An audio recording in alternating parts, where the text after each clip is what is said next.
Good morning, everybody. Welcome to sunny but cold morning of Chem 1105 with your host, me, Dr. White. Hi.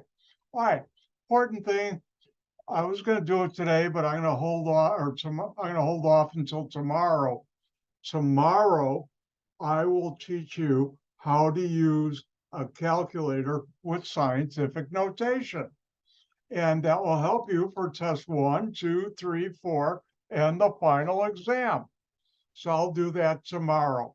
And because of that, on Monday, and I'll cut it out of video. How do you like my special effects here?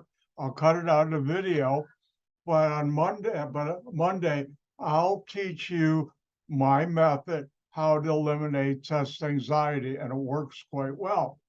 Now, I'll cut it out of video, but I will post it in my 1105 YouTube channel as a private video, and I'll send out the link for that. All right, and today's game plan, we're going to go through some lecture from chapter 1, get into chapter 2, and then we'll do our first lab.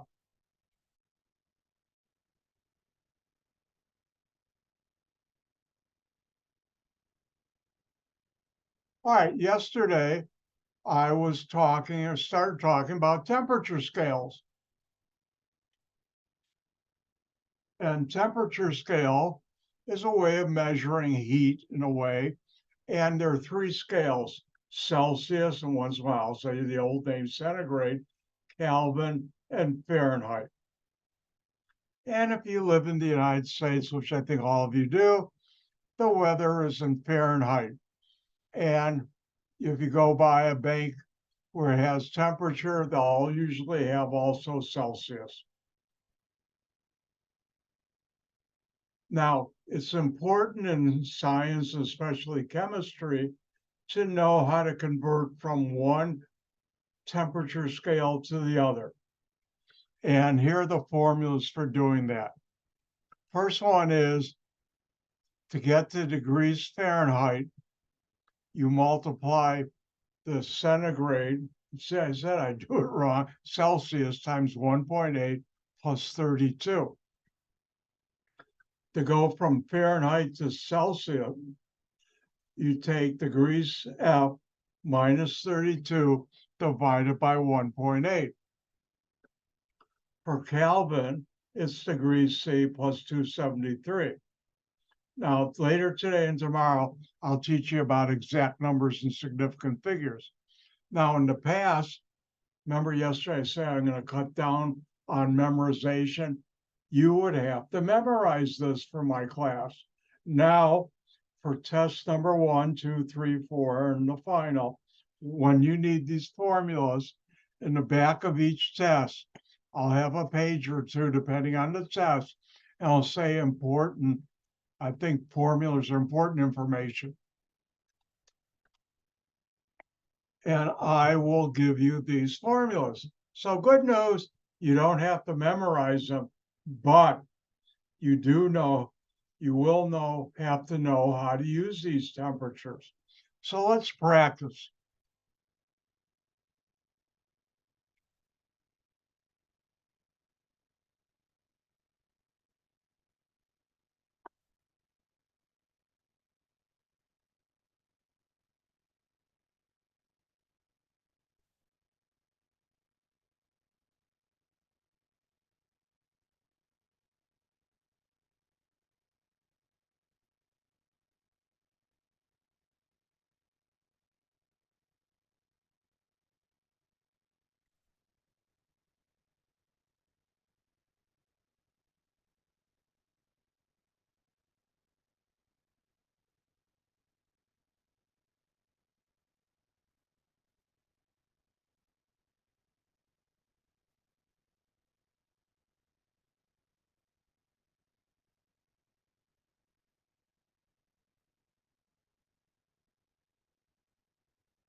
All right, everybody, can you see my whiteboard and the problem I just wrote? Give me a thumbs up if you can.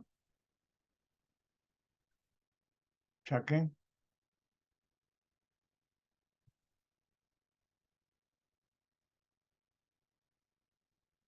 All right, I assume you can. Let's take a look at this. Now, one of the things you'll be doing a lot, and relax, take a deep breath, because I'll teach you how to do this, is you'll be doing problems like this.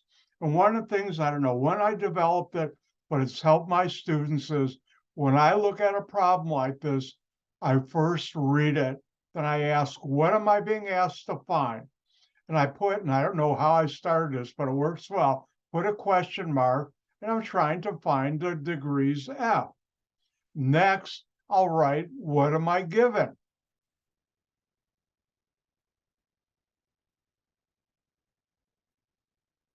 And that's, I'm given a temperature of 18.5 degrees C. And once I have this, I never have to look at the problem again. It makes your life easier. And I'll be doing this throughout the semester. Again, first, what are you trying to find? And I use a question mark. And then what are you given? Now, if we go back to the formula, you'll need to use this formula. And you'll be given this. You won't be asked to memorize it like I used to do in the past. And the formula is degrees Fahrenheit equals degrees C, or I should, let me do it the right way, 1.8 times degrees C plus 32. So now that I've taken the time to do this, and I know I'm supposed to use that formula, I could now do this. Put in what degrees C is. And now I'll pick up my calculator, and like I said, I'll teach you tomorrow how to do it. I'll clear it. 1.8 times 18.5 plus 32. And the answer I get is 65.3 degrees F. And that's your answer. And that's how you do it. Oh, let's try another one.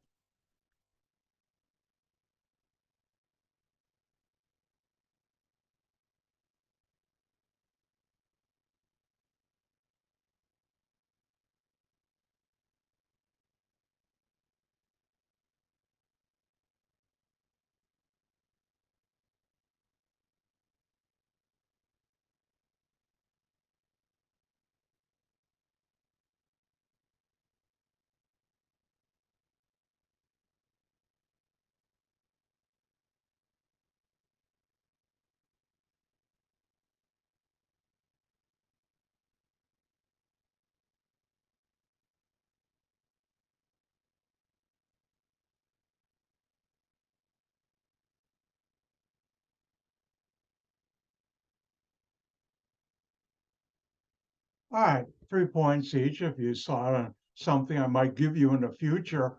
Hint. And the question is, if the temperature of a glass of water is 21.6 degrees C, then what is it in degrees F? Now, I'm going to ask you to try this first. What I'm going to ask you to do is right here, what are you being asked to find and what are you given? You do that first, and then we'll do the rest of the problem. So it's your turn to have some fun. Not asking you to solve the whole problem, just what are you given and what are you being asked to find? And when you've done that, give me a thumbs up, and if you can, use the emoji on your screen. Should be on the lower bar.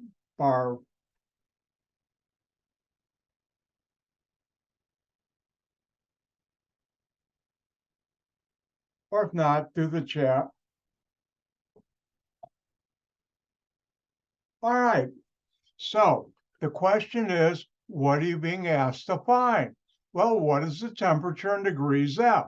So I'm going to do this. Next, what am I given? The temperature of the water in degrees C. And now I know you need to use the formula, which you'll be given up here. Degrees F equals 1.8 times degrees C plus 32. And I now know what degrees C is. Celsius, 21.6. And I put it in there. And now I'll pick up my calculator, make sure I clear it first. I'll take 1.8 times 21.6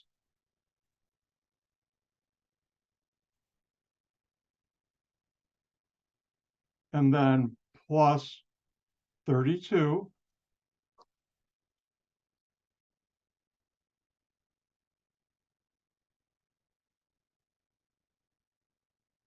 And this is what my calculator gives me. Later on today, I'll teach you about significant figures. Now let's go to another one.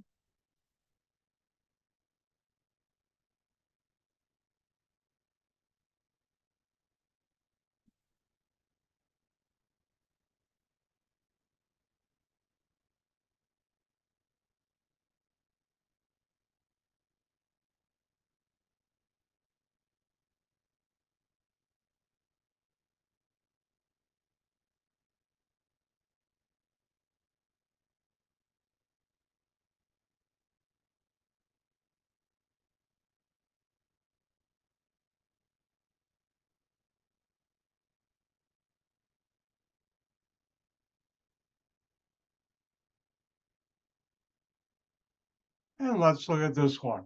If your oven temperature is 351 degrees Fahrenheit, then what is it in degrees Celsius? So I'm going to let you try this first. What are you being asked to find and what are you given? I'm secretly training you how to do these. Shh, it's secret.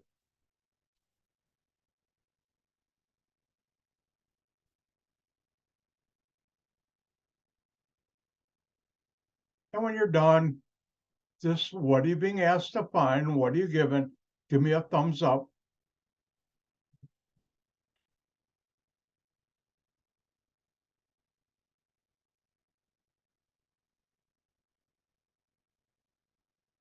All right.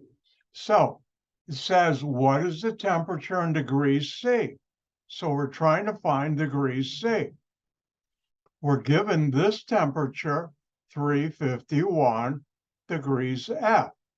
Now, once I do that, I don't have to look at this problem again, and it makes it easier to solve it on a test. So how do I do this? Well, you look at important information, test number 1, and notice this formula, degrees C equals degrees F minus 32 divided by 1.8. And that's the formula we need to use.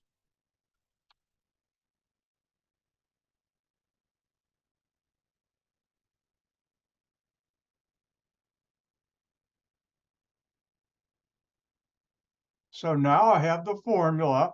I know right here, because I took the time to figure out, this is degrees F.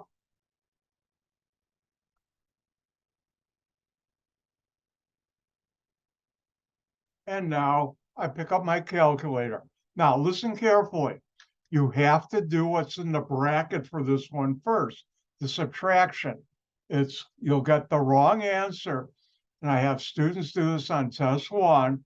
They divide 351 by 1.8 and subtract 32 divided by 1.8. No, no, no, no. You have to do what's in the bracket first.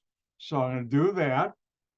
351 minus, and I'm doing it on my calculator, 32, get a number, divided by 1.8, and the number I get is 177.2 degrees C. And that's my answer as of this point. And that's how you do it. Let's do another one.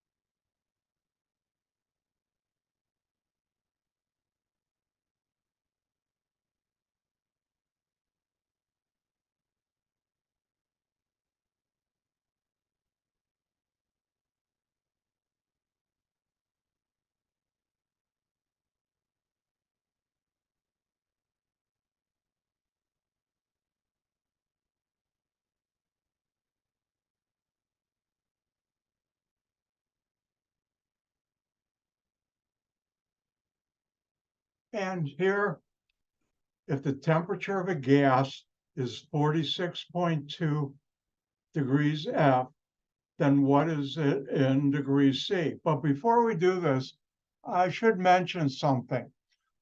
Back in high school, when I took German, we actually had our teacher who was from Germany. I still remember him. He was a really nice person, a good teacher, Herr Brink. Herr means Mr. in German. And Herr Brink, if he was writing a 7, would write it this way, which is the German or European way of writing 7. And I thought, wow, that's the coolest thing in the world. And ever since then, which is a long, long time ago, this is how I write the number 7. All right, let's get back to this one. Your turn again. What are you being asked to find? What are you given?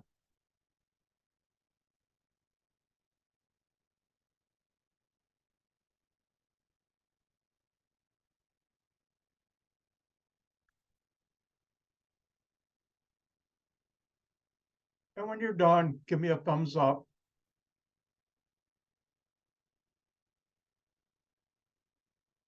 And I'm patient. I try and give everybody time to finish.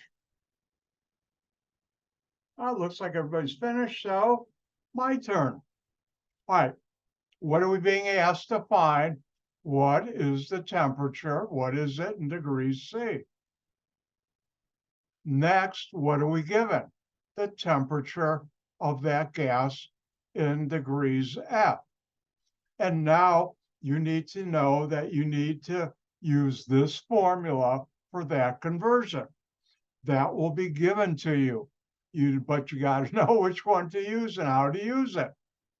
So we have degrees C equals degrees F minus 32 divided by 1.8. And now I know degrees F is 46.2 degrees F minus 32 divided by 1.8. And now I'll make sure I clear my calculator and I'll put in 46.2 minus 32 and divide that by 1.8.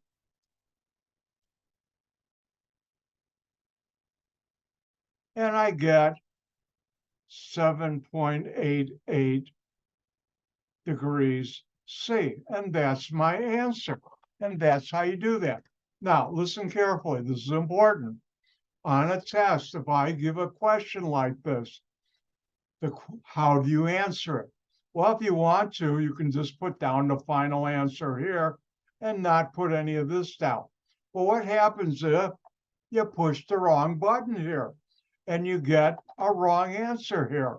Well, if that's the only thing you put down, I'll give you a 0 if it's wrong. But if you show your work like this, and I always will when I do a problem with you, and you make what I call math error, well, on a 3-point question, I'll only take off 1 point. So instead of getting 0, you'll get 2 points because you made a math error, calculated error. So it always pays to show your work. Now, unlike other classes, I hate when I was a student, luckily didn't have that many because it wasn't that popular. I hate with a passion multiple choice questions. They're designed to trick students, not to have you show me what you've learned. And because of that, you can't get partial credit on all my tests in the final. I'll just have a few partial credits. Not partial credit, multiple choice questions. I think on test 1 out of 90 points, I usually do only 10 points multiple choice. Some questions are good multiple choice, but most they aren't. So remember, it always pays to show your work. Now, the last formula I'd like to discuss is Kelvin. And Kelvin is degrees C plus 273.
All right. So 3 points each. If the temperature of a solid is 121 degrees C, well, it's sort of hot, then what is the temperature in Kelvin? So once again, I'd like you to write here, what are you being asked to find and what are you given? When you're done, give me a thumbs up. Again, all I'm asking you to write there is, what are you being asked to find? What are you given?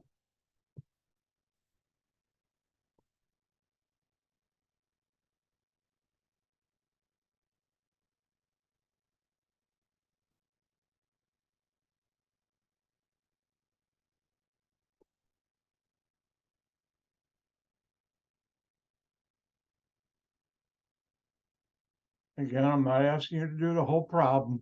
Just tell me when you figured out what are you being asked to find and what are you given.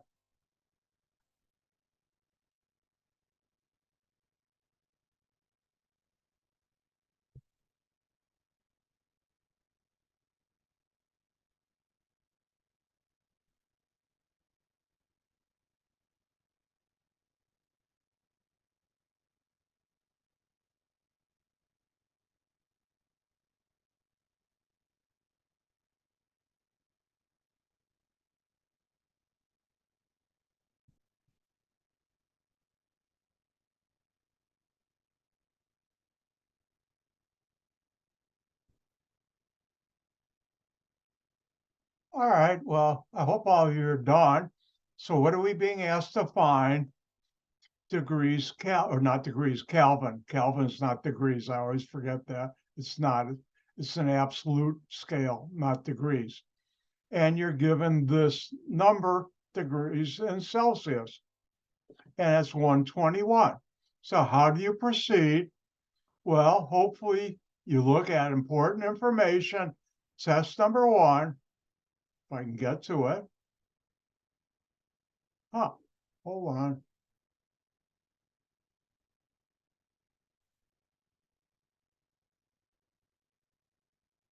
There we go. And here you go. Kelvin equals degrees C plus 273. So now I'll go back to my whiteboard. And I don't know if you couldn't see this before. Let me check. You should be able to see it now. And we have Kelvin equals degrees C plus 273. And I took the time to figure out what's degrees C, what are we given? So I'll put that in. And now I can do this in my head, but I'm going to be lazy and do it on my calculator. I have this 121 plus 273. And you get 394. And that's the answer. Again, you have to know which formula to use. You don't have to memorize it, my class. It will be given to you. All right. And that's how you do temperature. And good news, we're finished with the first chapter. So, you know what time it is? It's time for a new chapter. I like these. They don't make these anymore. I got these years ago. Company in West Germany made them. They went out of business.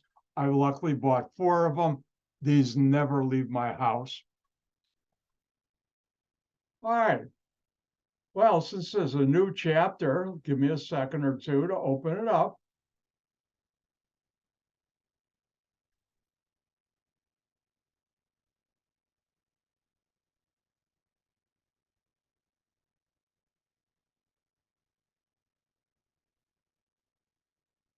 And don't forget the stuff I just did. If there are any questions, always ask, because in my class, in my world, there's no such thing as a dumb question. Students are encouraged to ask questions, and you never have to say, I know why really. You never have to say, sorry, could I ask a question? because you never have to be sorry in my class for asking a question. And don't forget, tonight from 6 to 7:15, I will have my office hour. It's a different Zoom login. It's in my syllabus. And if you have questions, come on by and say hello. All right. New chapter time. Does everybody see Appendix A2 and A4? Give me a thumbs up if you can see it. Yeah, we do. Okay, thank you, Brianna. And you can do a voice, turn on your mic message too. Thank you. All right. Now, if you look in the back of your book, you don't need it, but if you did, you'd see Appendix 2A and 2A4. And these deal with measurements and problem solving, which is an important part of this semester, which I'll teach you how to do, like I just did for temperature. Now, what is measurement? Measurement is the determination of dimension, capacity, quantity, or extent of something. And click, the switch is off. I'll never ask on a test what's measurement. But that's when you measure something. Now, chemists, and the switch is off still for this slide, measure many things. We measure mass, which you probably call weight, volume. Next time you buy a bottle of water or pop or other things that are liquid, you'll see on the bottle or can or whatever, the volume. You can measure length, how long something is, time, temperature. I'll teach you about pressure. Example, like what's the pressure in your car tires? Concentration is something I'll teach you about, and other physical and chemical properties, which some I won't talk about in this class. And one of those is octane number, which reminds me, let's see something.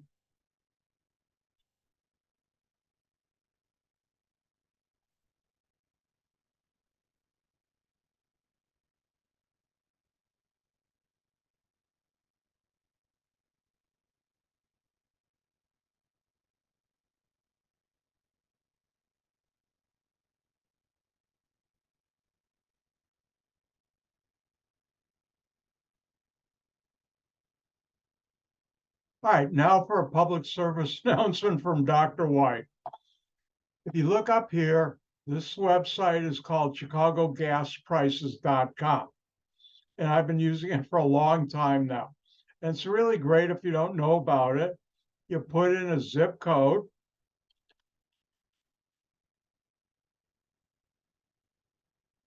And I just put in the one for Glen Ellen by COD.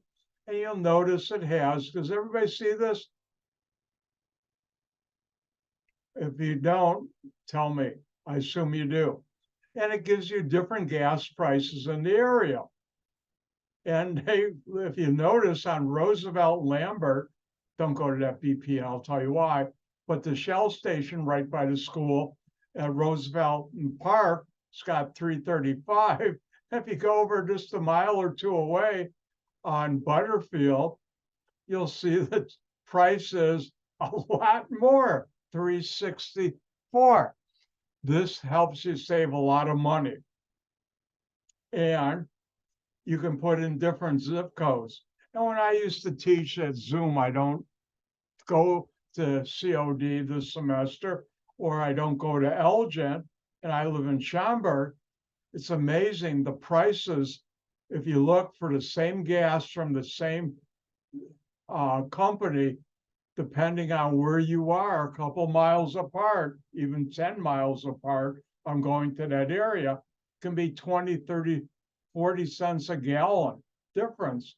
And if I'm putting in 10 gallons at a fill up, that's $4 I'm saving. So again, this is, even though it says Gas Buddy, you put in chicagogasprices.com and then put in your zip code. Now,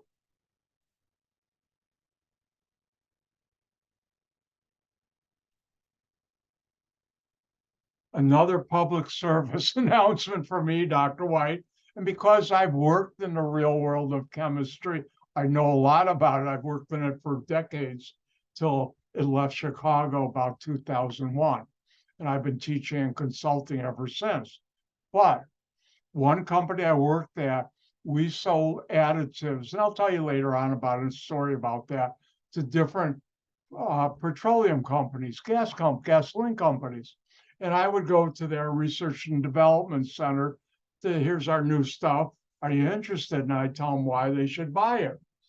And I'd go with the salesman. I got to meet these people, research people at the different gasoline companies. And from them, I learned the following. And it's still true. The very best gasoline is Shell, and it has been for decades. Mobil is almost as good. It's like just a fraction, not as good, but almost identical. The worst gasoline is BP, by far the worst, unless it's an absolute emergency, which it has never been in my life. Once I learned about it, I will not go. And this is my own personal opinion, but I won't go into a BP gas station at all. Now, why do I say that with conviction? Because about 4 or 5 years ago, near Hammond, Indiana, and also that part of Illinois across the border, a BP refinery down there shipped gasoline so bad, so awful, that it destroyed the engines of about 3,000 cars in that area of people used that bad gas. They had to pay to get them replaced. They're selling and letting that kind of gas go out to the gas stations, gasoline. I want no part of that. Now, some of the off brands are not that bad. Like Marathon is pretty good gas, but I'd still go to Shell or Mobil. That's my go-to gasoline. Now, if you notice, there are different grades or octane numbered. I'll teach you what that means later in the semester, a gasoline. If you're not driving a Ferrari or a Lamborghini or some car with a 427 Hemi in it, a huge engine, then you don't need the higher octane gas. The lowest one is the best for you can get by. But what I do about 4 times a year is when I figure, it's once a quarter, say, I let my gas tank go down to a quarter. Usually I don't let it go down to half. It's just a safety thing my father taught me, and I do it. Good habits I don't break. But I'll let it go down to a quarter, and then I'll go in and buy the most highest premium gas and fill it up. And why am I doing this? Again, I learned about gasoline. The higher grade gasolines have better additives to help your engine stay clean. But most of the time, you don't need that. But by putting it in a couple times a year, that has a good effect on your car engine, which I've got an older car and I keep it up well, do always preventative maintenance, and it runs great. So again, Shell is the best, BP is the worst, Mobil is almost as good as Shell. It's just a fraction, a little less. And I do Mobil or Shell, whichever is the lowest price and convenient, wherever I'm using ChicagoGasPrices.com tells me to go. All right, so we measure a lot of things. Now, when you measure things, and by the way, click, the switch is on, we use one way of notating very large or small numbers called scientific notation. Scientific notation, I'll never ask on a test, so what is scientific notation? Scientific notation is a system which an ordinary decimal number is expressed as a product of a number between 1 and 10 raised times 10 to the raised power of a number, which means this. Now, in case you don't know, 10 squared equals 10 times 10 or 100. So that's what you'd be multiplying if n were 2. If n were 3, it's 10 times 10 times 10 equals 1,000. But instead of writing it this way, I can write it like this. And it turns out in larger numbers, when you've got to see here, we have 3 zeros. What if you had 30? Well, it's easier using scientific notation. Now, how do you take a decimal number and convert it into scientific notation? I don't know if I did it that much yesterday, but I'll do it now. Dr. White, I can be very subtle.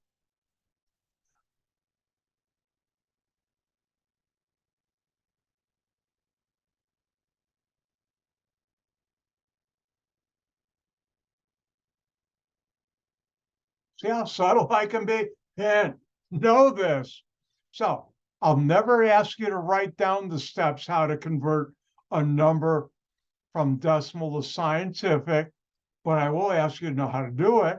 And the first step is the decimal point in the decimal number is moved to the position behind. Better way of thinking of it is to the right of the first number. And this should really be non-zero.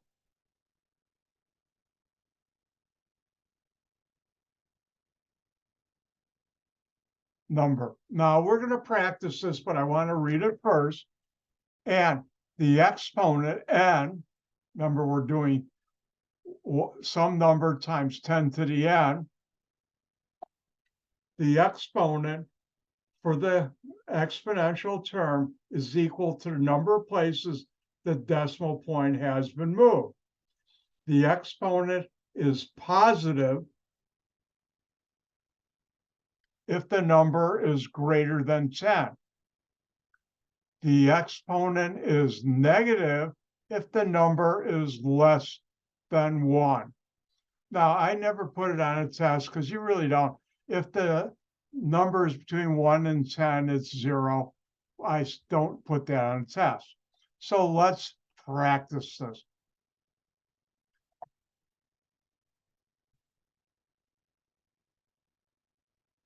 Oops.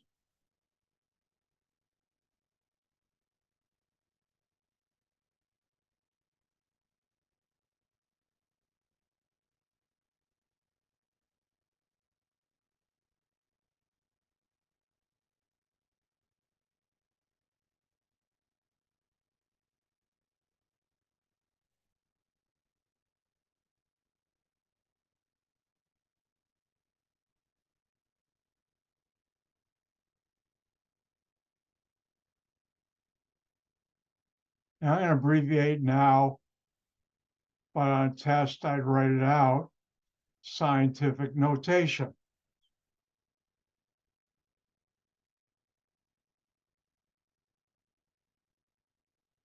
Now, let's look at this number. How do we write it in scientific notation? By the way, I use a red pen. If any of you happen to be colorblind, let me know. And I'm being serious now, because when I managed in industry at 2 different companies, I had a colorblind chemist. And for certain things, we had to help that chemist out because that one chemist was red-green. I think the other one was red-green colorblind. But here's the number. How do you write it in scientific notation? If there's no decimal, you look at the end of the number, and it would be here if there were decimal, and you move it to the right of the first non-zero number. So we move it once, twice, 3 times. So we moved it 1, 2, 3 times. Now, when there's zeros at the end with no decimal, you drop those zeros.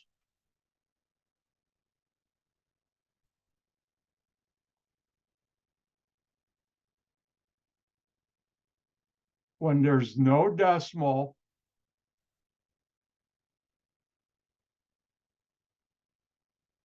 and zeros at the end,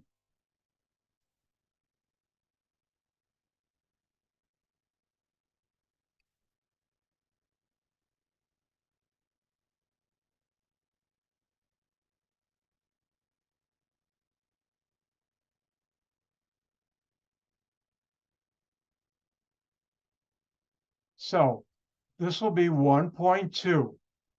Now, how many times did I move if there was a decimal to the right of the first non-zero number? And the answer is 3 times. So n is 3, because this number at 1,200 is greater than 10. So this will be a positive number. Oh, that was fun. Let's do another one.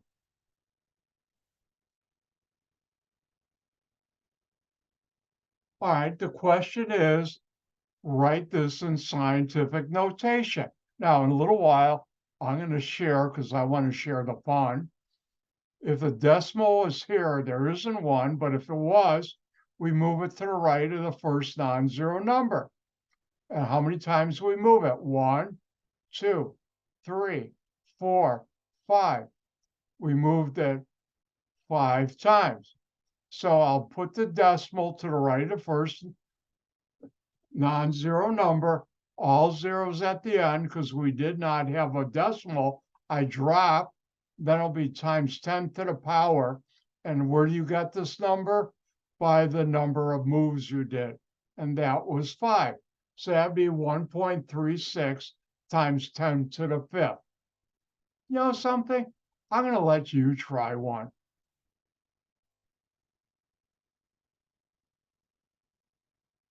Why don't you write this number in scientific notation? Your turn. And when you're done, give me a thumbs up.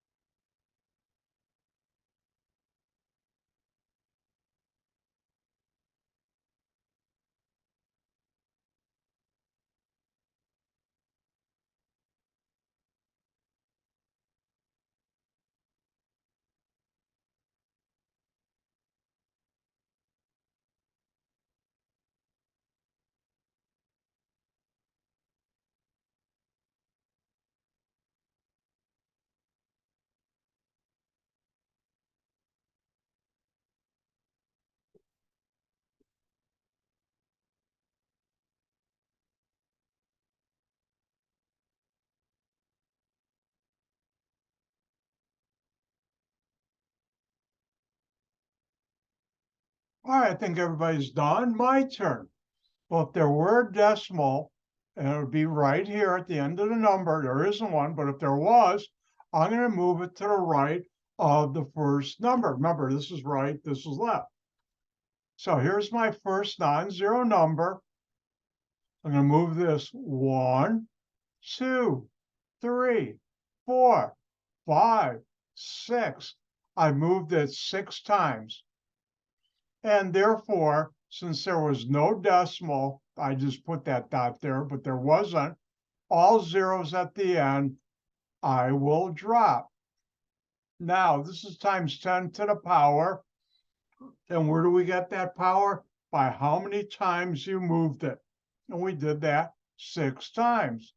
So the number you would answer, if I were to ask you 2 points each, write that in scientific notation, 4.75 times 10 to the 6. Now, let's do another one. And here is the number. And I'll do this one. You move the decimal point, which there is, to the right of the first non-zero number, the 4.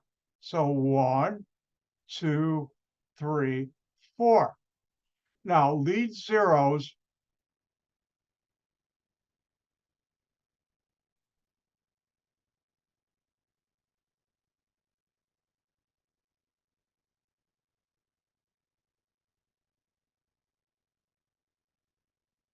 are dropped. So this is 4.3 times 10. Now, notice this number is less than 1. Hopefully you all know this means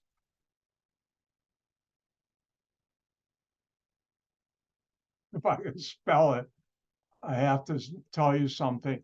That Dr. White was always the first one down his spelling bee, and I still would be. Math and science, no, I'd win those. Spelling bees, no way.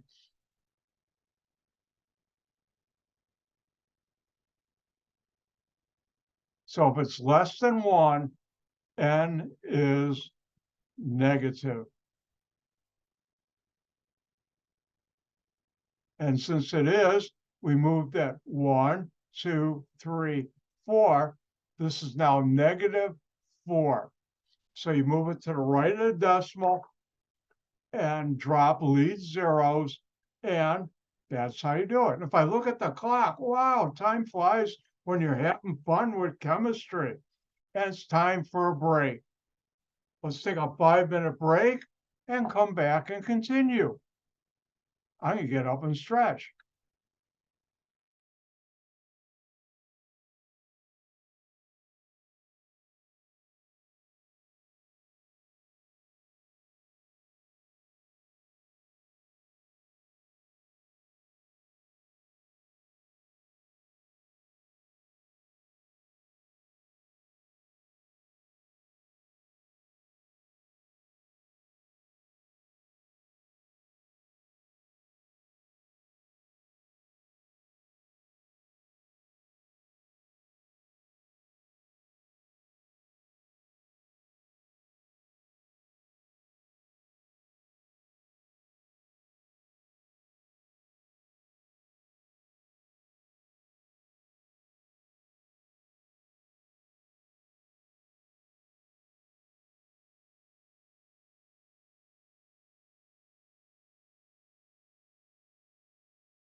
Time to get going. Welcome back. We were talking about scientific notation, but first, a commercial public service announcement from your host, me, Dr. White. Don't forget tonight from 6 to 7:15, also tomorrow night from 6 to 7:15, I'll have my office hour on Zoom, which means you don't have to get in your car to come to COD to meet me.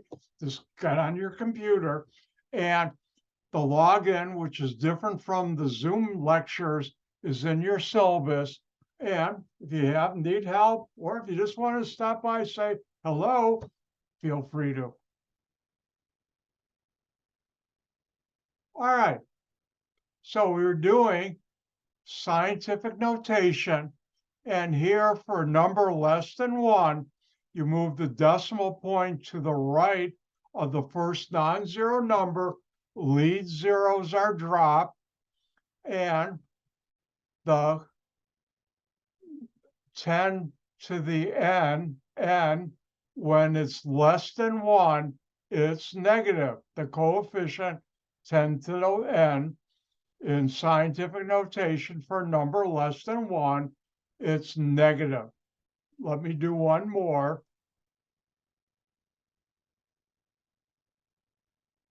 Let's look at this number.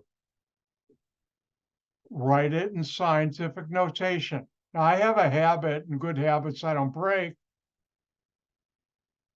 This 0.05, I never, sorry, this is a rare occasion, write it this way. I'll always have a 0 to the right, left of the decimal point. But anyways, let's get back to this one. How do you write it in scientific notation? You move the decimal point to the right of the first non-zero number. Lead zeros are dropped. Now,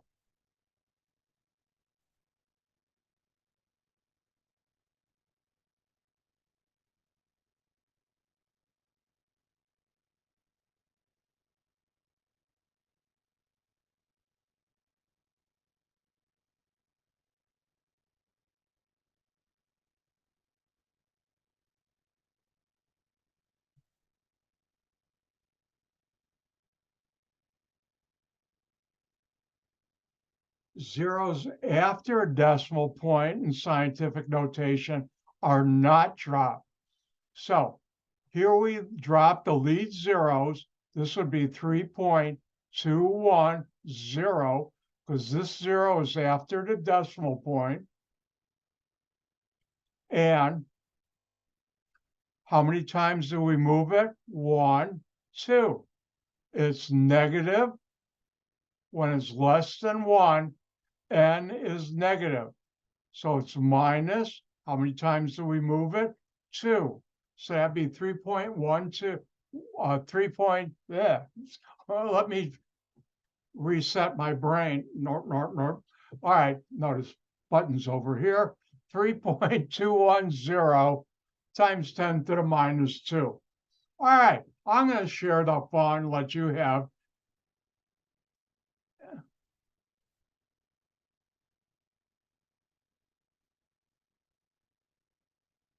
Write the following in scientific notation. Your turn.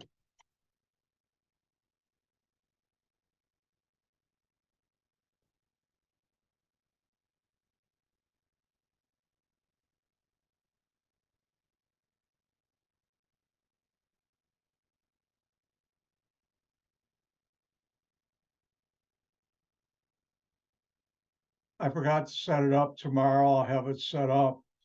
When I do this, where I ask you when you're done, give a thumbs up.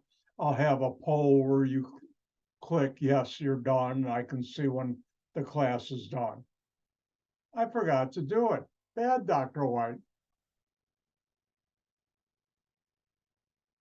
But for now, give me a thumbs up when you finish.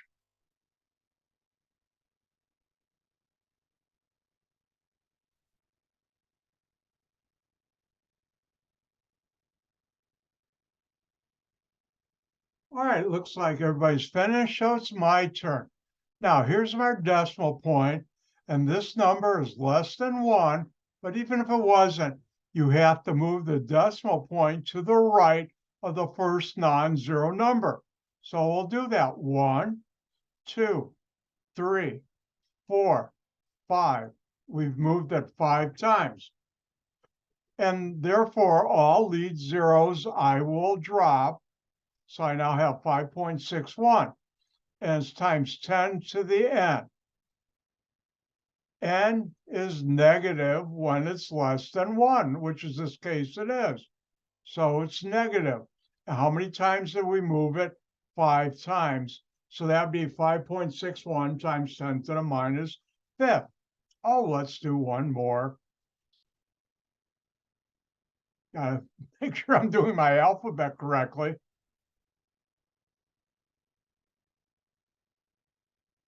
Here's one more.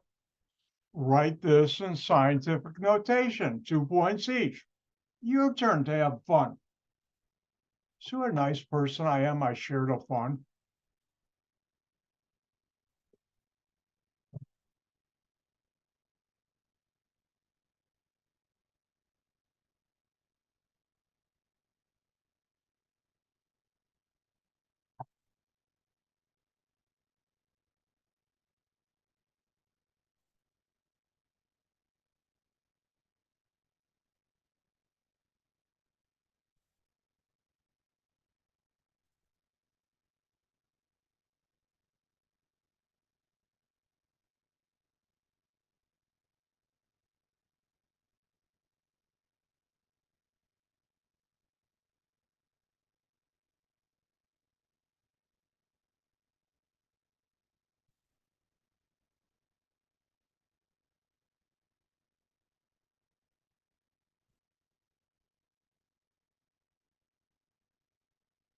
Thank you, Katie.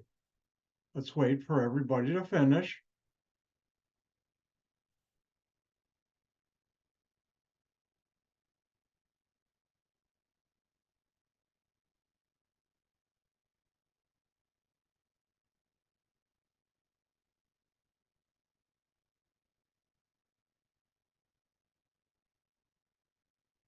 All right, let's move on. It's my turn. How do you write G in scientific notation? Well, you move the decimal point to the right of the first non-zero number. 1, 2, 3. So I moved it 3 times. Now, when there's a 0 after the decimal point, here's where the new decimal point is, and there's that 0, you do not drop it. Lead zeros, you do. So I get 3.10 times 10 to the n. When n is less than 1, when the number is less than 1, n is negative. So it's minus. And how many times did we move it? 3 times. So the answer is 1.0 times 10 to the minus 3. And that's how you do this. Now, tomorrow, I'll tell you when I will go through part of the problems in the problem set, but you'll see for this appendix part, I have practice problems for you, just like this.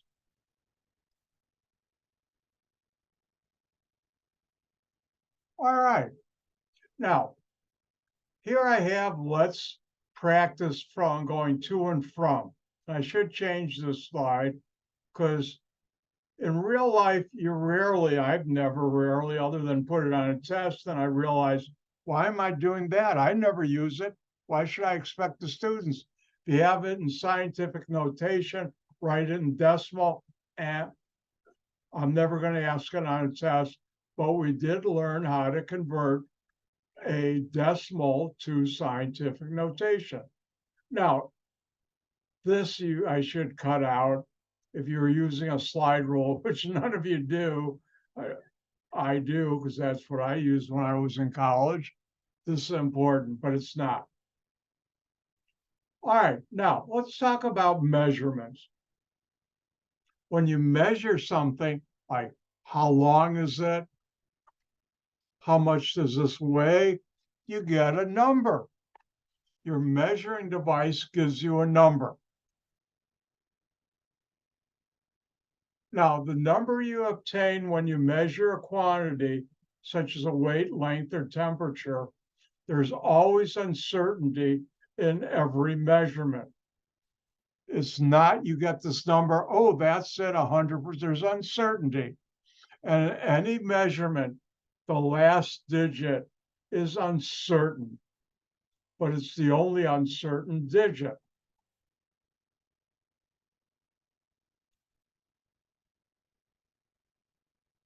Let's see if I can find something.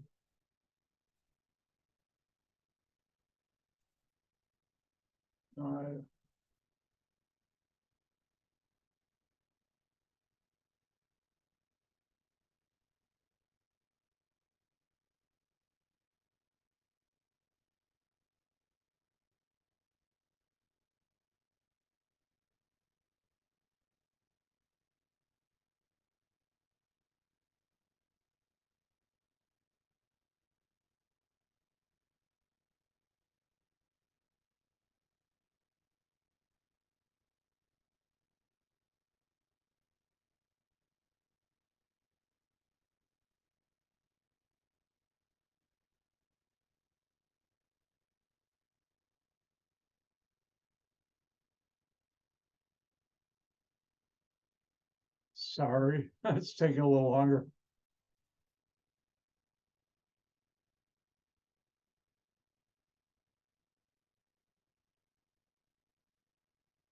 All right, does everybody see the ruler on the right of your screen right now?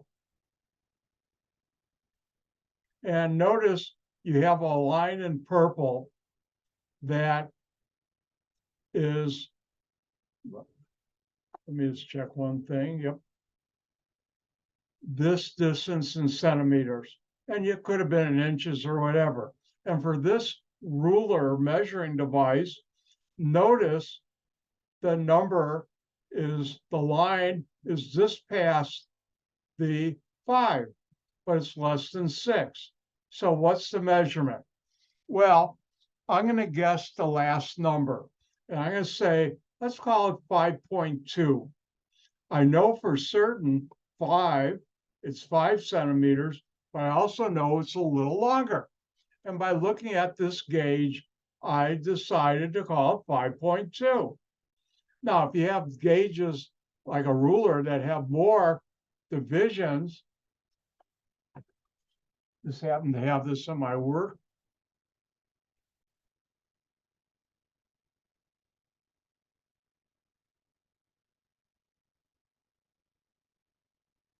Look out, show and tell.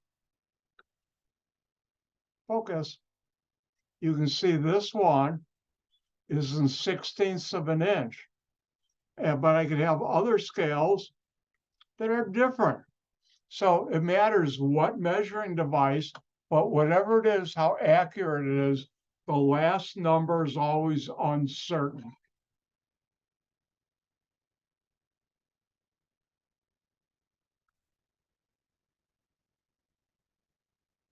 So what does this mean?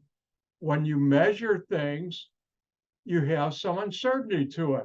And because of that, scientists or mathematicians, I don't know who, developed the concept of significant figures. Significant figures are the digits in any measurement that are known plus one digit that is unknown or uncertain, not unknown, uncertain. So we have what's called significant figures, and I'll never ask on a test what's a significant figure, but you'll be expected to know how to use them, which I'm going to teach you. So significant figures are the digits in any measurement that are known with certainty plus one digit that is uncertain. Now, there's another type of number you can obtain by a measurement, and that's called exact numbers. And exact numbers are obtained by counting items or from a definition. So when you measure something, you can have significant figures of that measurement, which are the digits known plus one unknown, one digit that is uncertain. But there's also what's called exact numbers, and that's obtained by counting items from or numbers in a definition. Now, what do we mean by counting numbers? If we're in a classroom now, I'd say, how many students are in this classroom? Well, you're not going to say 8.4 students. How can you have 4/10 of a student that's alive, assuming they're all alive? You can't. It's like if I were to tell you, go to the supermarket and buy me 3.5 eggs. What? You're going to go there and break open? No, no, no. They're whole numbers. They're exact numbers. When you have 12 eggs, you have 12 eggs, or 14 or whatever. If you go out in a parking lot, how many cars are there? Well, you're not going to come back and tell me, Dr. White, there are 10.5 cars. What? No, it's going to be a whole car you're counting. Those are exact numbers. Now, what we mean by a definition is earlier today, I showed you this formula.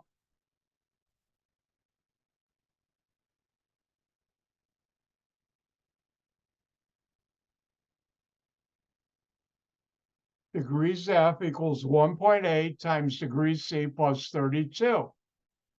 These are numbers in a definition. This is defined how you convert from this to this. Therefore, this is an exact number.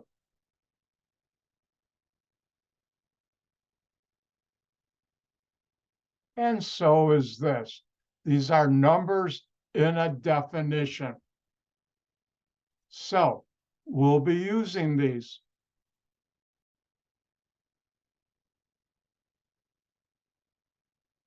Now, let's take a number. And the question would be, how many significant figures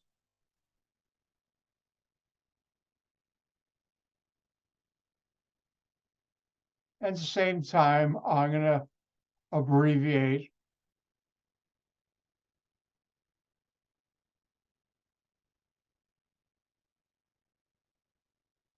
How many significant figures in this number? Well, what do? Well, there are rules for guidelines. I will never ask you what are the guidelines for significant figures, but this is something you're going to have to memorize. Remember, I've cut the memorization way down, but it's not zero. All right, let's look at the guidelines. All non-zero numbers are significant. So if we look at the number I just wrote here, there's 1, 2, 3, 4. So this number has 4 significant figures. Now, next, zeros may be or may not be significant. That wasn't too helpful. Well, let's read on. Leading zeros at the beginning of a number are never significant. Leading zeros at the beginning of a number are never significant, but all non-zero numbers are still significant. So if I have this number, how many significant figures? Well, these are leading zeros, and they're not significant. But here we have 1, 2, 3 non-zero numbers, and they are. So this number has 3 significant figures. Now, one thing I should mention, the more significant figures a number has, the more accurate a number is. The more significant figures a number has, the more accurate that measurement is.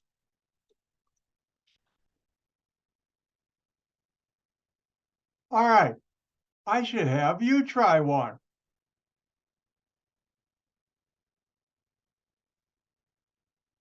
How many significant figures are in this number?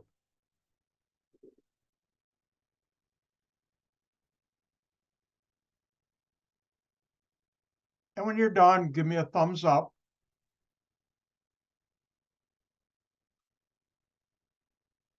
All right, lead zeros are not significant, but here we have non-zero numbers, 1, 2, 3, 4. So this has 4 significant figures. Let's do one more. How many significant figures in this number? And that's a 2.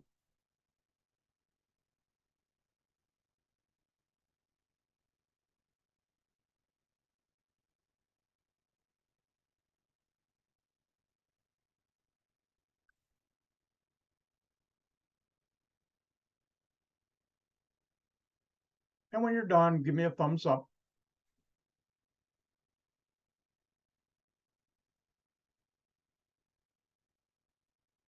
All right, non-zero numbers are significant. So this is 1, 2, 3, 4, 5. So this has 5 significant figures. All right, let's continue with the guidelines. Confined zeros, those between non-zero numbers are significant. Confined zeros, those that are between non-zero numbers are significant. So if we look at this number, how many significant figures?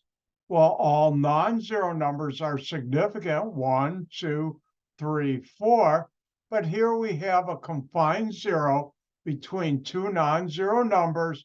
So that also is significant now, 1, 2, 3, 4, 5. So this would have 5 significant figures.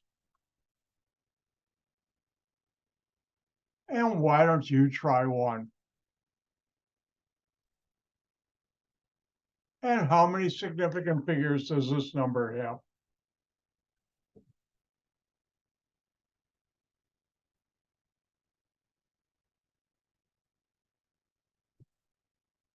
All right, my turn. All non-zero numbers are significant. So these would be, here we have a 0 and it's confined in between, that's what confined means, two non-zero numbers. So that's significant. So we have 1, 2, 3, 4, 5, 6. So this has 6 significant figures. Let's move on.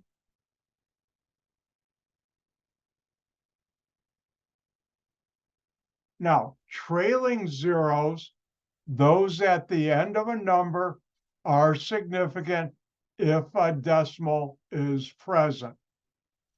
Trailing zeros at the end of a number are not significant if it lacks an explicitly, that's important, shown decimal point. So let's go through this again. When you have trailing zeros at the end of a number are significant if a decimal is present. Trailing zeros, those at the end of a number, are not significant if the number lacks an explicitly shown decimal point.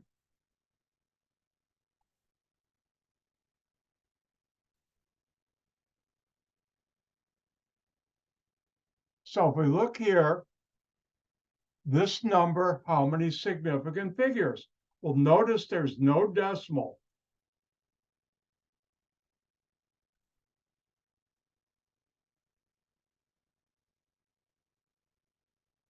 So all non-zero numbers are significant.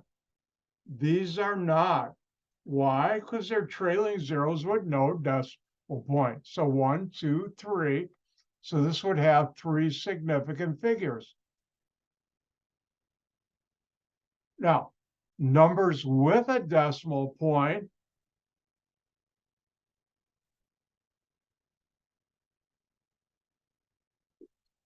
trailing zeros are significant. And notice this has a decimal point. I'll make it bigger so you can't miss it.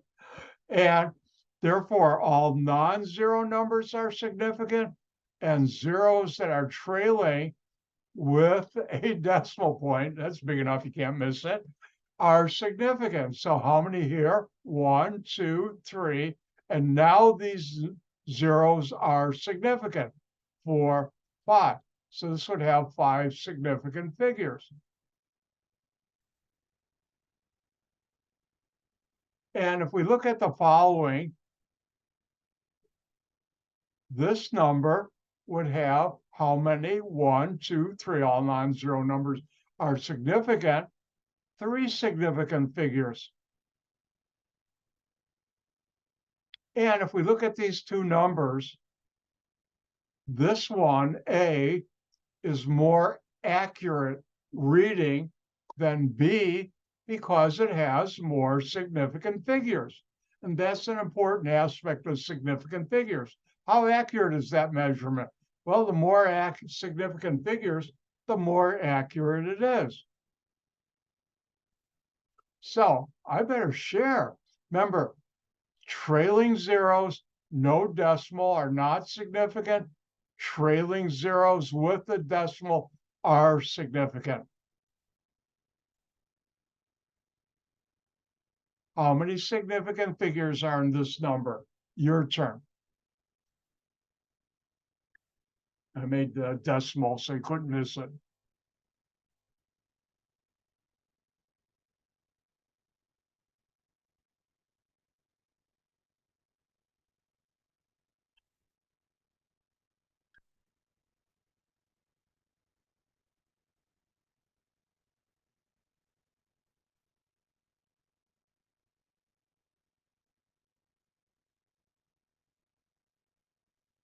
All right, my turn. All non-zero numbers are significant. 1, 2, 3. Oh, look, we have a decimal point. Trailing zeros are now significant. So that's 1, 2, 3, 4. So this would have 4 significant figures.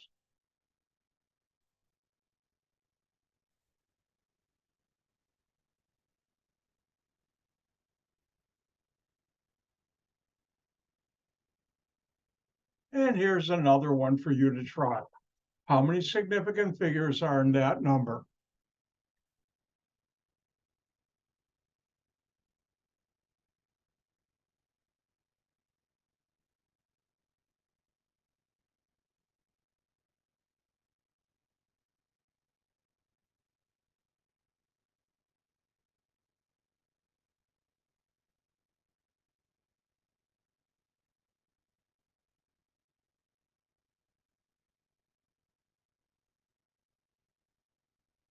All right, my turn.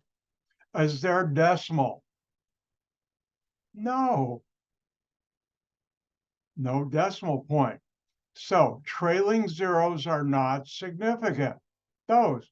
But non-zero numbers are 1, 2, 3, 4. So this again would have 4 significant figures. And let's do one more.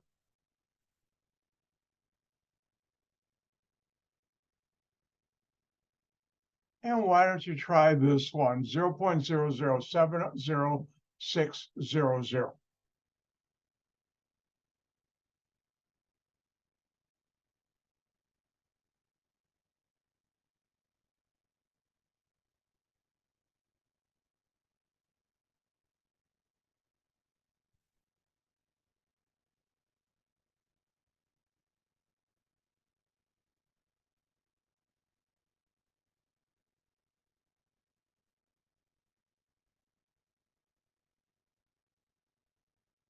All right, my turn.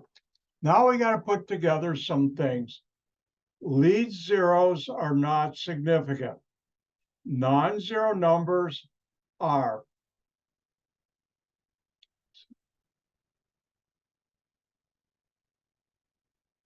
So these are not significant. Now, confined zeros are. Zeros at the end after a decimal point are. So this is 1, 2, 3, 4, 5 significant figures. Now, when it comes to scientific notation,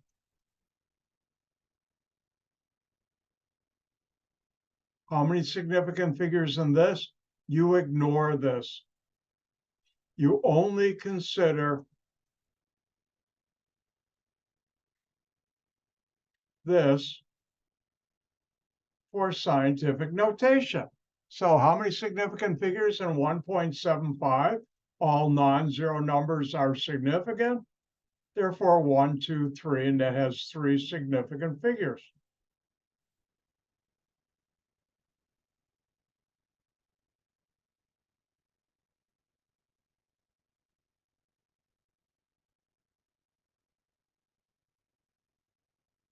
And here's one for you to try. How many significant figures are in 4.700 times 10 to the minus fifth?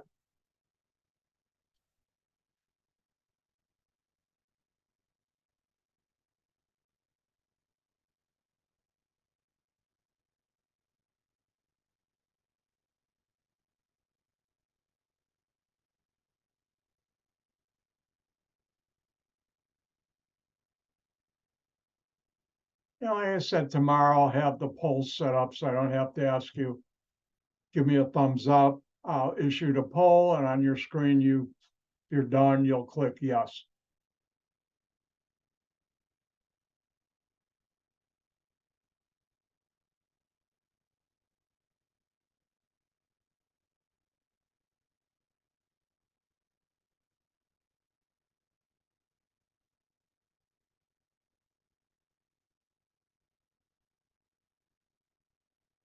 And when you're done, give me a thumbs up.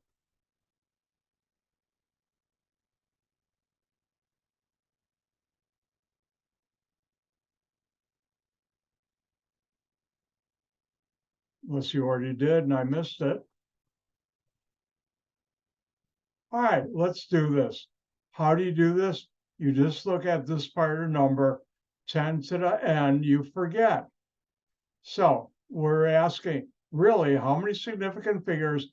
4.700. All non-zero numbers are significant. Zeros after a decimal point are, so that's 1, 2, 3, 4. So this has 4 significant figures. And that's how you do it. Now, you'll see in Appendix A2 and A4 practice problems, you have practice doing this because this is an important skill for my class, mainly for my tests and final. If you want to get a good grade, which I hope all of you do, you need to know how to do that. And you need to practice it. Hint, you need to practice it. All right, let's move on. Now, there's something called rounding off numbers, and that's the process of deleting unwanted, otherwise known as non-significant figures from a calculation. And I have rules, and I'll never ask you what are the rules, but you need to know how to use these. And these you got to memorize or learn them by practicing. If the first digit to be deleted is 4 or less, simply drop it and all that follows. If the first digit to be deleted is 5 or greater, then that digit and all that follow are dropped, and the last retained digit is increased by 1. So let's look at this. And for my class, you'll be doing this mainly for numbers between 1 and 10 or scientific notation.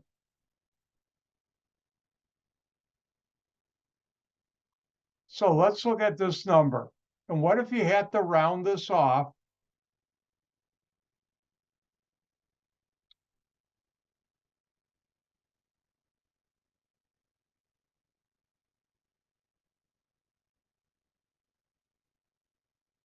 You have to round it off to 2 significant figures. Well, this has 4 significant figures. So how do you do this? Keep the first significant figure. Keep the second one. Use the one after the one you want to keep, the last one you want to keep. That's the second one, because we want to round it off to 2 significant figures. look at this number. And I got in the habit of the number we're going to use to round off. I put 2, and I guess the best way to put that is squiggly lines under it. Now, is this number 4 or less or 5 or greater? Hopefully you know those things up to 10, and 3 is less, 4 or less. So I'm going to drop that, and the correct answer, rounding it off, the 2 significant figures would be 1.6.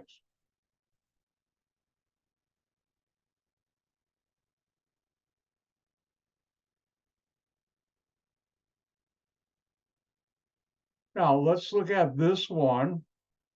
Let's call this A, call this B, and let's round this off.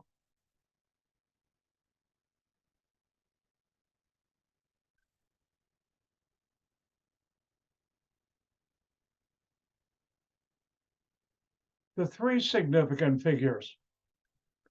And how do we do that? Since we want to round it off to 3 significant figures, keep the first non-zero number, second, and third. Those are my 3 significant figures. The next one after that, the 9, we use to round off. Is that 4 or less or 5 or higher? And hopefully I'll pick 5 or higher. 9 is. So I'm going to drop that and drop that.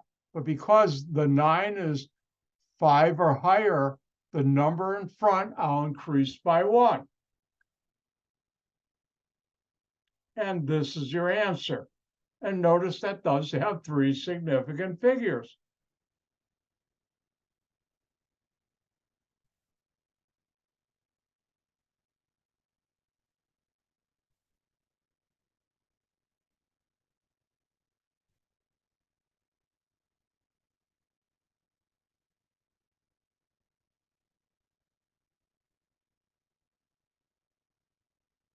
And why don't you try this one?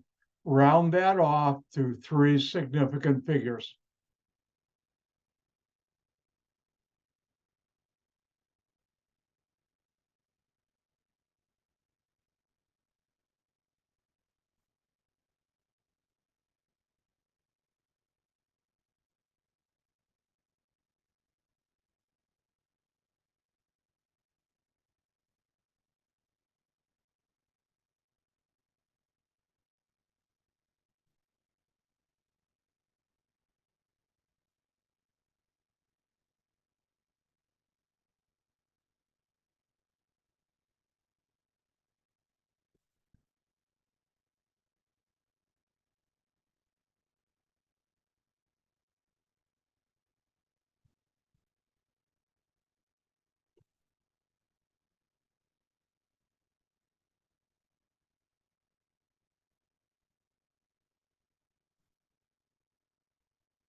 All right, how do we do this?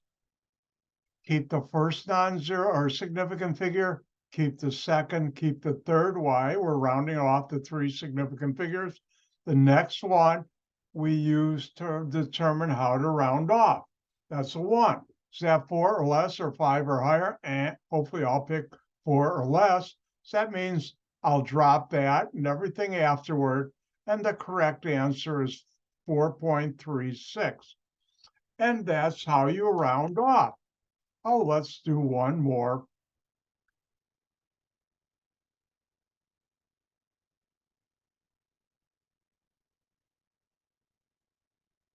And why don't you do this one right here? Let's call this would have been C, this is D. Round that also off to 3 significant figures. Let me write that a little bigger.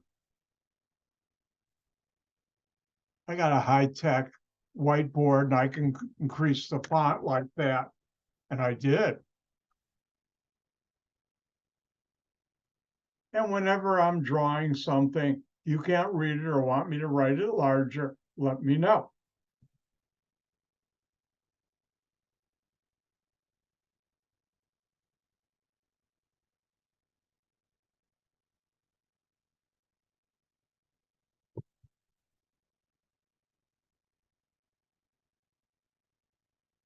All right. How do we do this? Well, non-zero numbers are not significant. So the first significant figure is this 5. Don't forget, we're after a decimal. The 5 is significant. The 0 is, the 6 is. Those are my 3 significant figures I want to keep. The next one after the last significant figure I want to keep, that's the 6, I use to round off.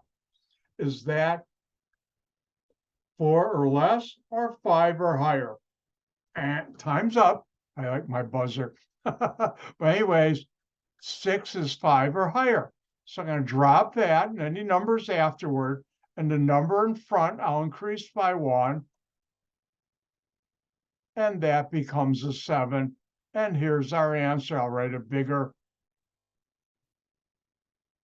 And notice this has 3 significant figures. Now, one of the things you should be doing throughout the semester is, why am I learning this stuff? Well, somebody told you have to take a chemistry class and you want a good grade because you want to get into a program or a school, another, 4-year college or whatever. And you want to get your degree. Well, why learn this stuff? Well, it turns out if you look at contracts, they use significant figures. They do. And when I was at one company, it turns out years ago, I worked for this one company, AXO, and because of my position as a research development manager in a certain area, part of my job was when there were production problems at our plants, I would go there. And at this point, the main plant in the United States was in Morris, Illinois, about, an hour drive or less from Glen Ellen, and actually my research labs was in McCook near Brookfield Zoo. So whenever there was a problem, I'd go to this plant to help out and solve it. And I got to know the people in the quality control lab because I had to work with them and they knew me. And I got to know the manager there quite well. Well, it turns out there was a company we bought product from to make our products that we were having quality problems with they were shipping.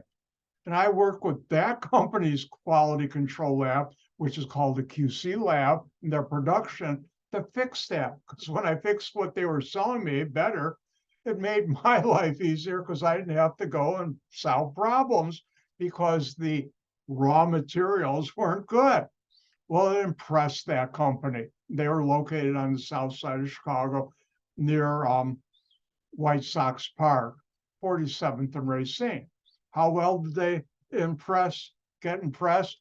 Well, they wanted me to come work for them and manage their research and their quality control. And they made me an offer I couldn't refuse. Also, their lab manager was retiring. They offered to double my salary. I left. Well, anyways, now I'm at the company that's selling product to the old company I used to work for. And one of the specifications on a major product we sold to the company I used to work for was called iodine value, IV. And in the contract, a legal contract signed between the two companies, which as a QC manager now I was at the new company, I had copies of those contracts in my office. Back then, computers were just catching on. I had one in my office, but they were still new, somewhat new. Yes, I'm that old. I shouldn't have said that. But anyways, I could look up the contract. Now, for that contract, the iodine value was 95 minimum. And if it was below 95, you ship it to them, they measure it, they say, we're not accepting it, take this garbage back. If it's 95 or higher, they've got to keep it. Well, you can actually, this is 2 significant figures. And we can measure this to 3 significant. So my QC lab got this for the iodine 95.3. Now, the plant we shipped it to measured it, and when as standard procedure in a chemical plant, when you get raw materials in, you measure key aspects or specifications, it's called. And they got 98.4.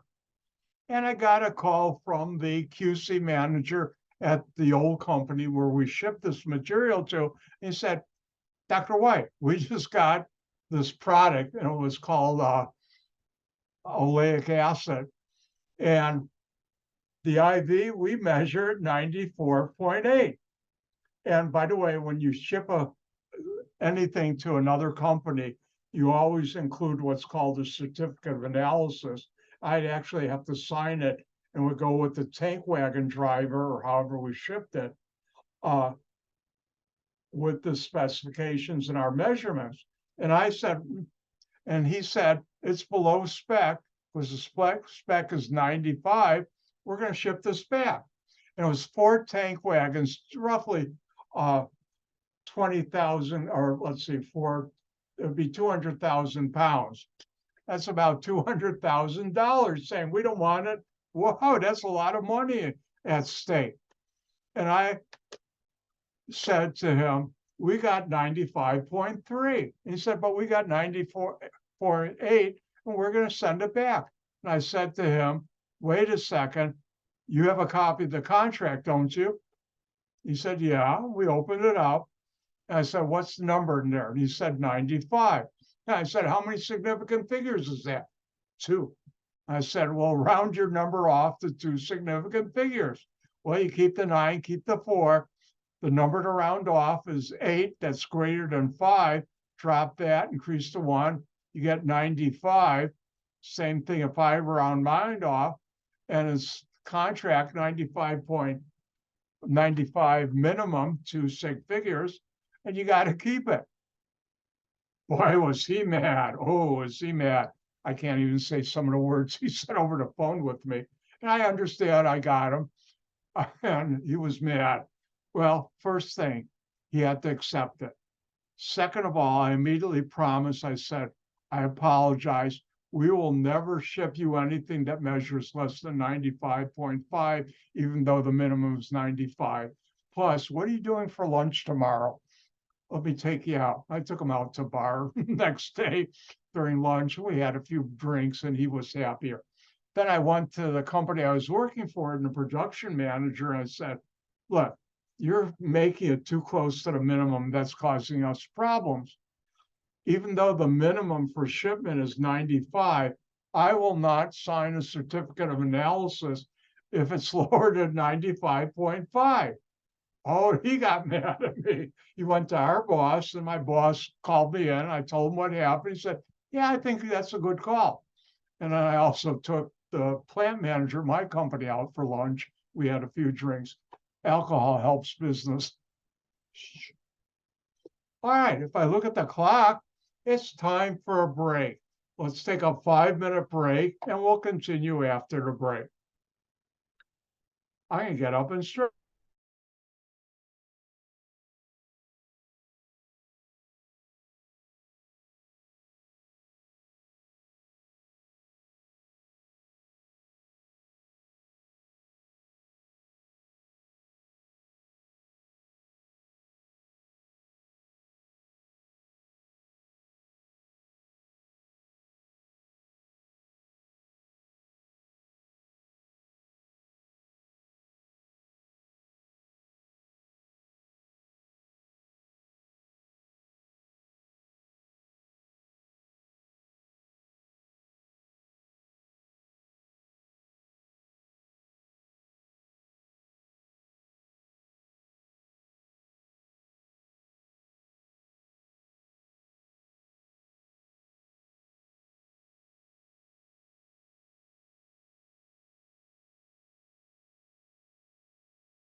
let's get going. All right, we were talking about rounding off. Why do you have to round off things? Because none of you are going to be dealing with contracts in my class like that. Well, why round off? Well, it turns out when you're doing mathematical calculations with different significant figures, they're what called operational rules. For multiplication and division, and I'll never ask you what are the rules, but you need to know how to use these rules, apply them, and we'll practice it. You need to memorize this and remember. Now, for multiplication division, the number of significant figures in the answer is the same as the number of significant figures in the measurement, meaning the number that contains the fewest significant figures. And this you'll do a lot in my class, multiplication division.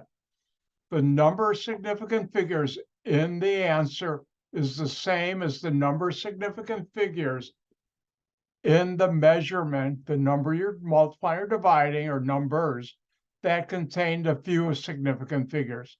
Now, in this class, we don't actually do any subtraction, but later on you'll do addition. And when we get to that, I'll repeat addition. The answer has no more digits to the right of the decimal point than are found in the measurements with the fewest digits to the right of the decimal point that you're adding. Now, let's look briefly at multiplication division. I look at the clock. We better get going on the lab in a second. But let's just do a quick thing, and then I'll continue tomorrow.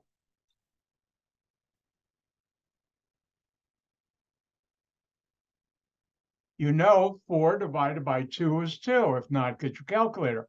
Well, what if I did this? What's the answer with proper significant figures? All non-zero numbers after the decimal, or zeros after decimal, are significant, non-zero. The top has 4 significant figures. The bottom, 2.0, is 2 significant figures. And now, what's the answer to this? Well, which is a smaller number, 4 or 2? And the answer is 2. So it's 2, but it's really 2.0 because we're using significant figures. Now, I'm going to cover this tomorrow, but guess what time it is? It's lab time. But first, give me a couple seconds. Oh, no, I'll do it a different way.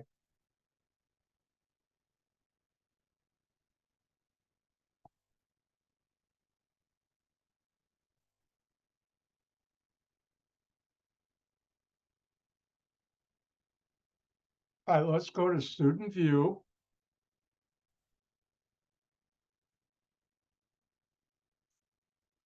All right, now, if you look at assignments and click on that, you'll see I have the signature sheet. Don't forget to do that.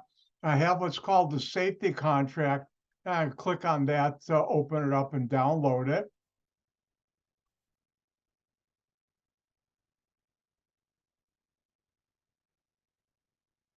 And then we have the safety lab.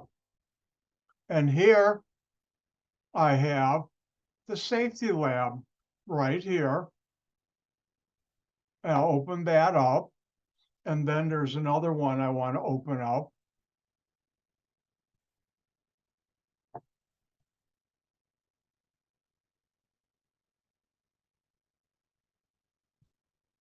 Bear with me.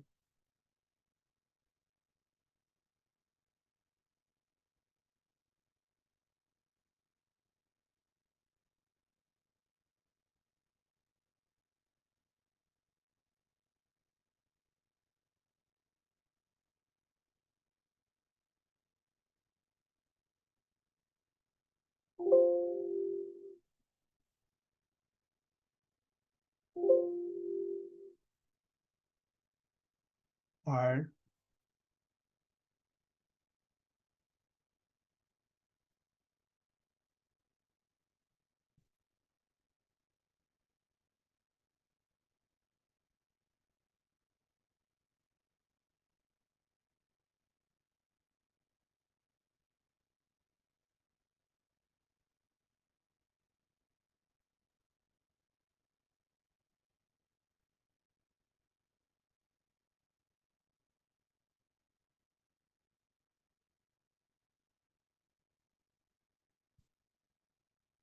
I think I might have to put this in Blackboard.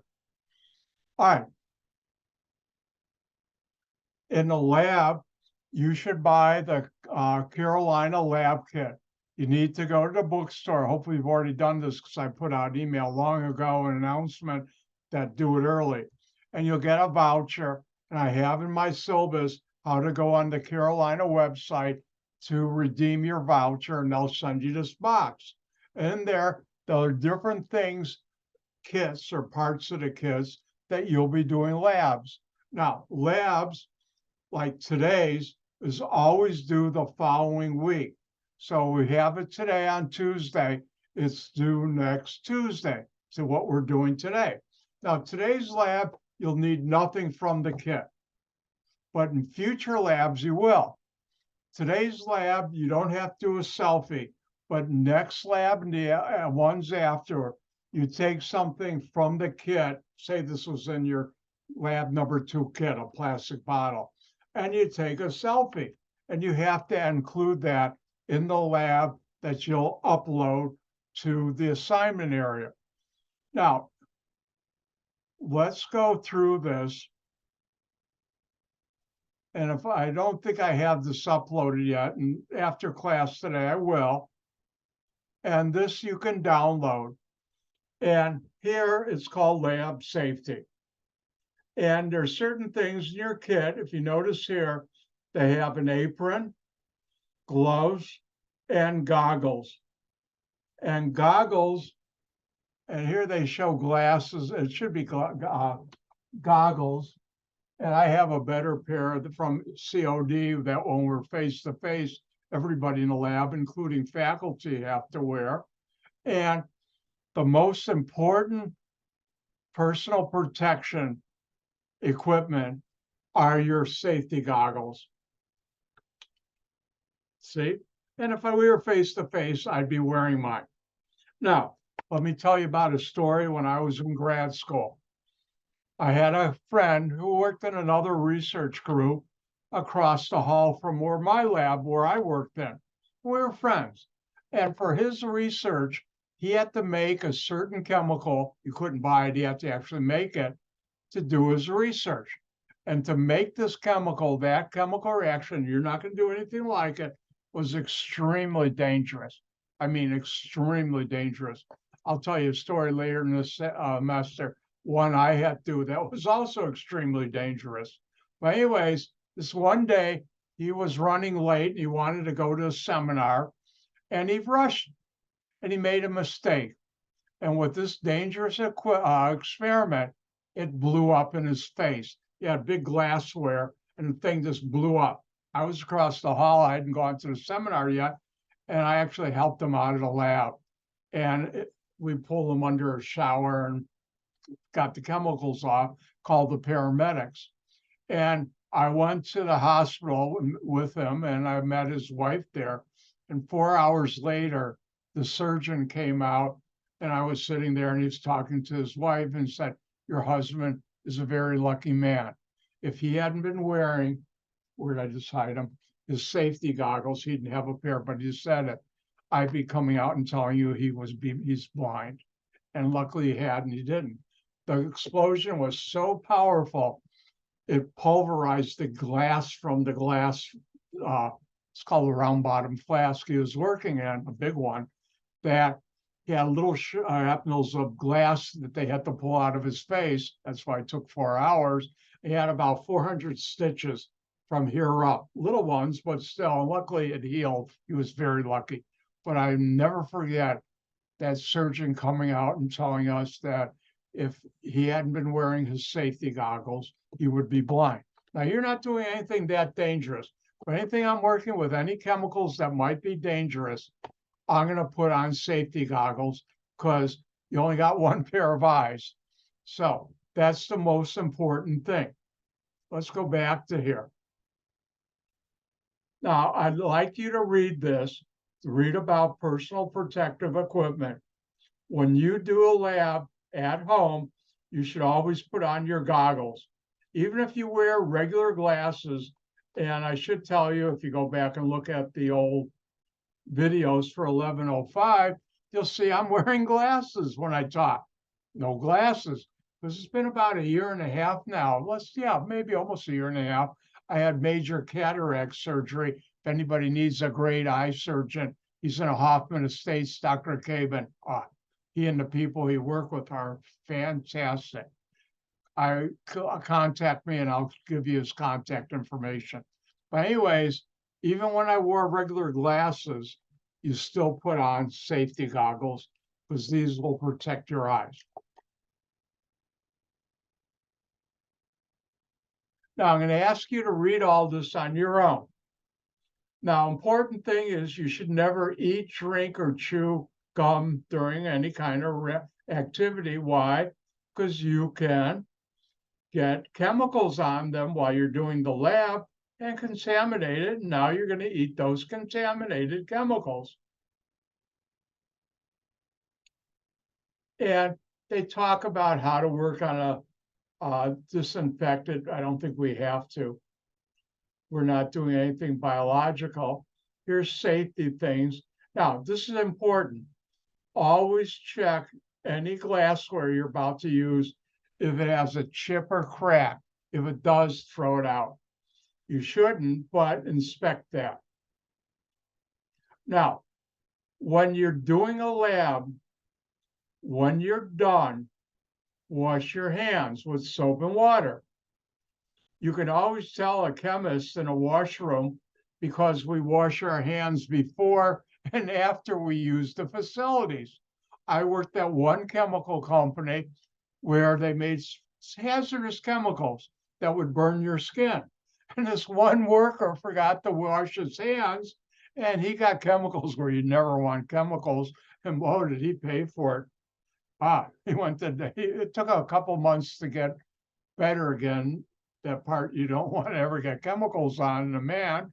And for a number of months afterward, the workers at that plant, and I happened to go to that plant at times, let him know what an idiot he was not to do that again. So after every lab, always wash your hands. Remember, wear your personal protection, your safety goggles. Don't eat or chew gum while you're doing or drink while you're doing a lab, and wash your hands afterward.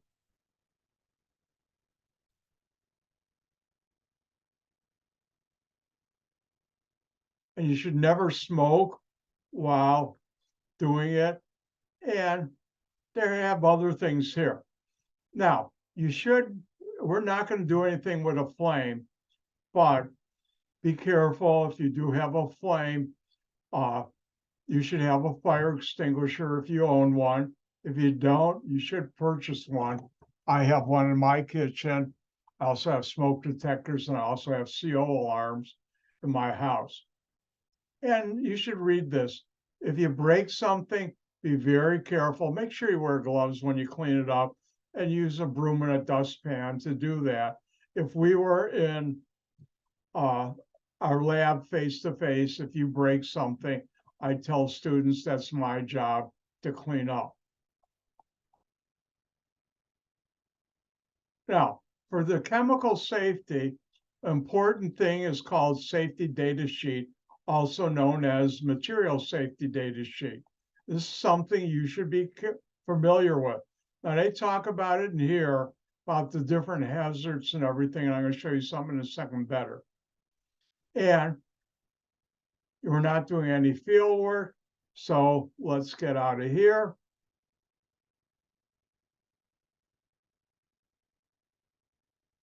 All right, does everybody see lab safety, lab number 1?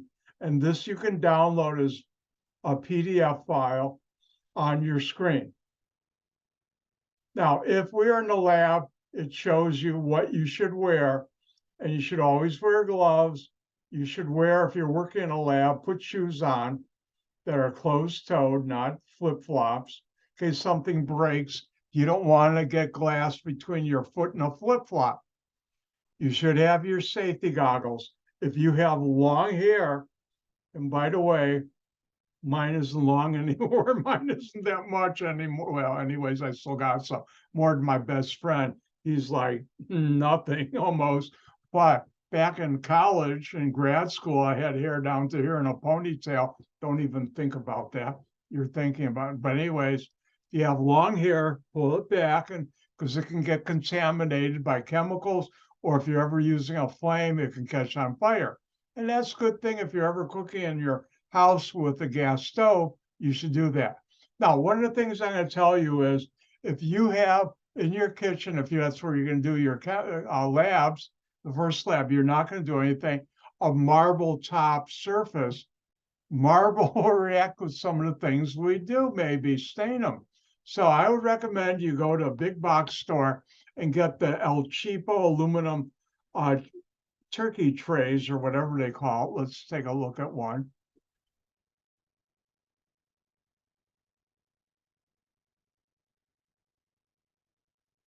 Nope, that's not what I want.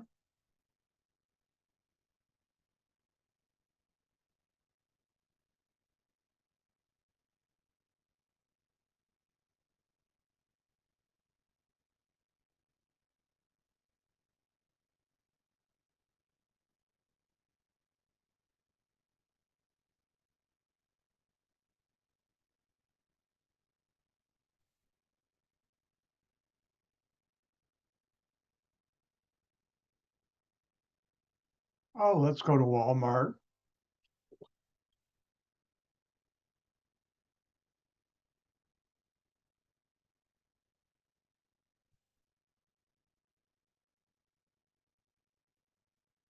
Everybody see this on your screen right now? I would buy, they call them a roasting pan.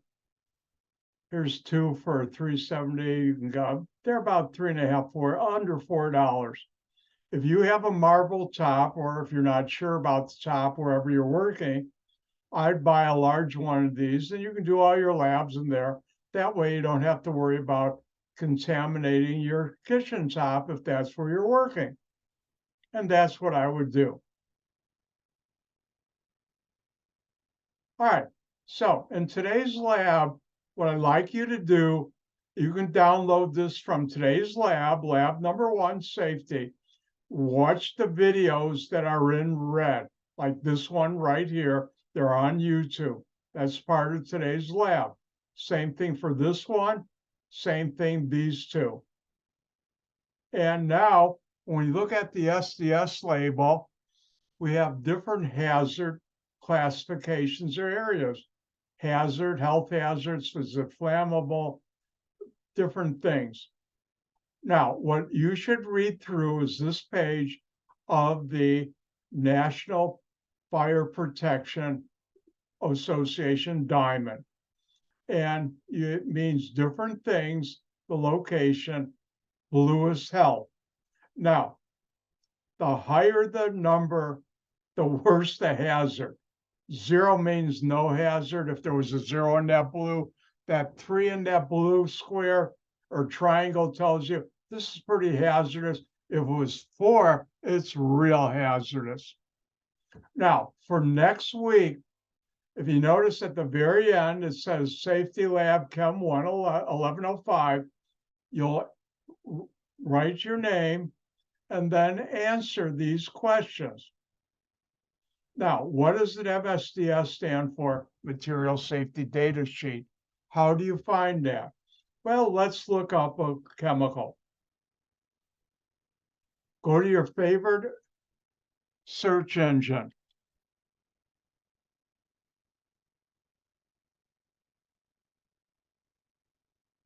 Put in the name of the chemical. And notice it has SDS, or you can also put in MSDS. And Fisher Scientific is a reputable company. And the first section is the names. And I've invented chemicals where I had to help our people in safety write these. And they'll tell you the composition of what the chemical, emergency overview, first aid, and this doesn't have the symbols. I picked one that doesn't. Let's go back. Let's go to Sigma Aldrich.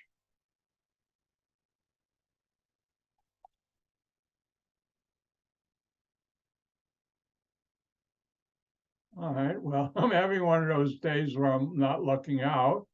That happens.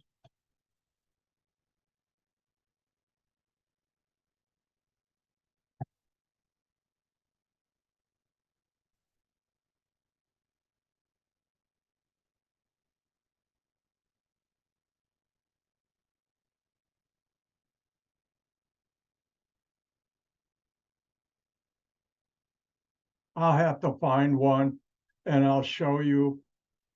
I'll put it in an email, a good one to look at. But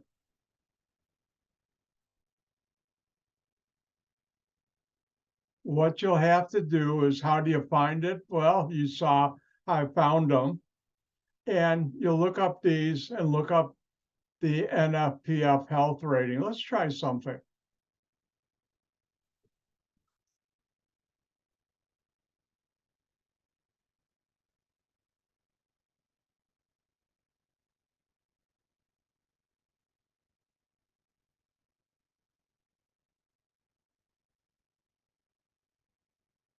And since I couldn't find any right off, here,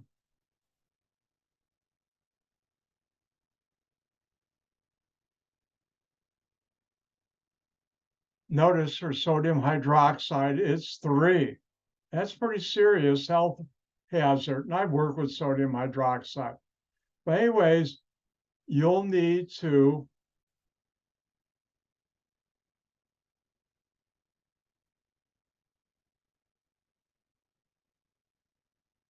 fill out these questions, 1 through 8. Now, number 8 says, what chemical is the most hazardous chemical in question cell 7, and what is the reason it is the most hazardous?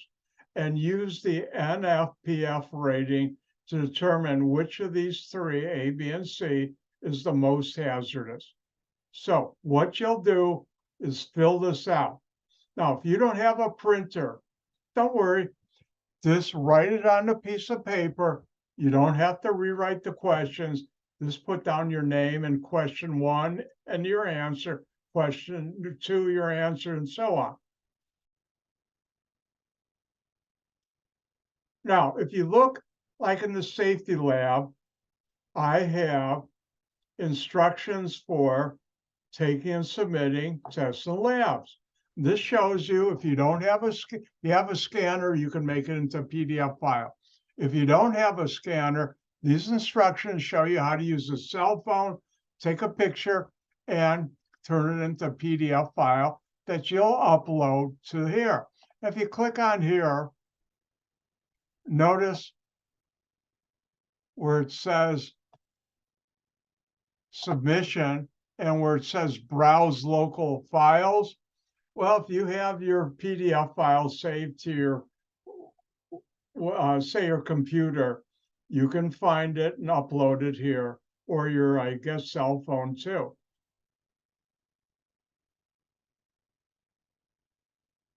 Now, one thing I do want to mention, we also have what's called the COD distance learning, that's what DL, safety contract here.